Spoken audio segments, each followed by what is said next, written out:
Hi guys! Good morning! Welcome back to another vlog. Today, ipapakita ko sa inyo kung saan kami nagstay dito sa Manila. We are just renting an Airbnb room and unit pala. So, it has 2 bedrooms. And gusto ko lang i-share sa inyo because it's really cheap. Ito yung cheapest na nakita ko dito sa EDSA area, which is very accessible kasi nasa Boni kami and across lang niya is yung Robinsons Forum, MRT nandito na. May mall na rin dyan, yung SM Light Residences, di ba may mall sa baba, but I haven't been there yet. So, very accessible lang siya and I just wanted to share to you guys kasi sobrang cheap lang din niya and yeah, yun lang masasabi ko.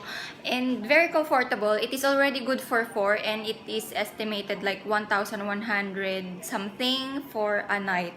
Diba? It has been our 3rd day or magto 3rd night na kami mamaya and I extended 1 more day kasi nga because of the upcoming typhoon Maria, Gardo, whatever. So, yun. Nag-extend ako ng 1 day. So, gusto ko lang din ipakita sa inyo kahit papano para may idea kayo na it's cheaper to rent sa Airbnb kaysa mag-hotel-hotel na lang. Very, parang home feel yung ganitong klase ng units na rerentahan mo. At the same time, very cheap din siya. So, yeah. 4 kami. Ako, yung anak ko, si Bebe Boy, yung sister ko, nandito siya. And my mom. Now, lumabas lang siya kasi may lakad kay Ruth. So, yun. Papakita ko sa inyo, guys. I'm just gonna start here dito sa pinto. Very small lang ng unit na to. I'm not sure if it's 30 plus something square meter. Pero, okay na for us. Na hindi naman kami like mag-staycation or something. Madalas na sa labas kami. So, okay na rin siya. So, papakita ko na sa inyo, guys. Puro ako So, mag-start na tayo. Dito tayo. So, ito yung pinaka-room niya. Hindi na ako lalabas to show you kung paano pumasok or something like that. Pero from the right, ito yung makikita nyo, guys. Meron siyang sofa dito. It has a cover actually, pero tinago ko muna. And, meron siyang oversized mirror in here. Ayan. And, meron din siyang upuan dito. Kaya lang pinaglagyan namin ng bags namin. And from there, ito yung makikita nyo, yung pinaka shelf na may area ng TV and so on like that. Dito yung sister ko. Hi! Hi! May sofa naman, bes. Bakit dyan ka nakaupo sa laman? And then, ayan, merong table na inusog na namin siya kasi usually nandito siya sa gitna. Pero of course, to have more space, nandyan yung mga luggages ko. And yan na yon yung kabuuan dito sa sala side. And dito naman sa left side, makikita nyo itong ang cute-cute lang na dining set, dining table bang tawag dyan? Basta ganyan. And yung kitchen. Eto. Maliit lang siya. Meron din siyang kasamang lutuan. Tas may mga ganyan. Wait lang, pakita ko sa inyo. Wala naman dyan mga lang, condiments. Kompleto rin sila sa gamit, guys. May mga lutuan, utensils, and stuff like that. Panlinis. Parang bahay lang talaga yung eksena niya. So, yun. Okay siya for me. Ayan. Tapos, meron siyang fridge and microwave. And marami pang ganap sa loob nila pero hindi ko na ipapakita sa inyo. And meron siyang fire extinguisher, whatever, mga panlinis. And ito yung toilet. Ayan, may hot and cold shower siya. And meron din siyang kasamang, yun, hair dryer. Ganyan lang siya. 4 na towels. And then, pagdating pala guys, meron silang complimentary water.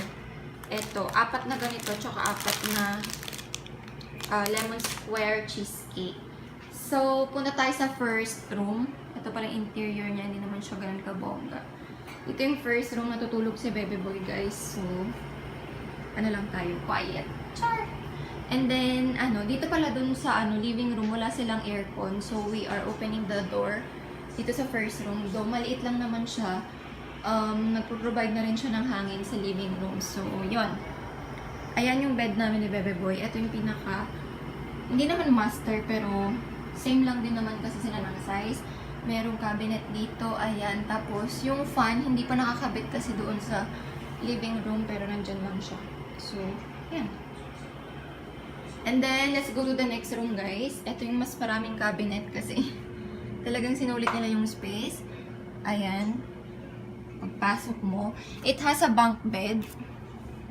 Ayan siya. Ito kasi naman talaga ang dalawa dito, pero pwede rin isahan, ganyan. And then, yung stairs papunta sa second. Ang cute lang kasi meron din silang what do you call that?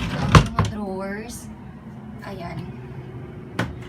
And dito natutulog yung kapatid ko. So, yan.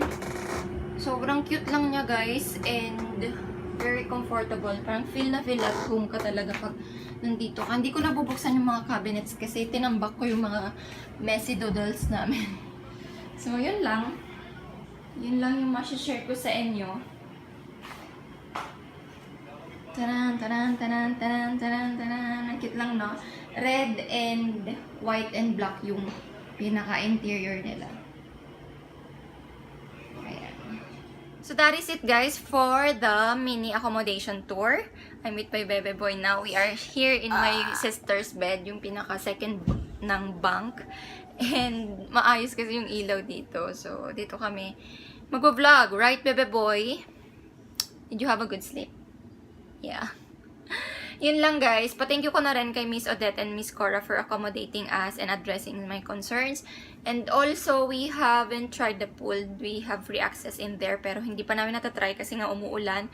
And then, we have one extra parking, pero wala naman kaming car. So, walang problema doon. What else? Yun lang naman, no, bebe boy. Yun lang.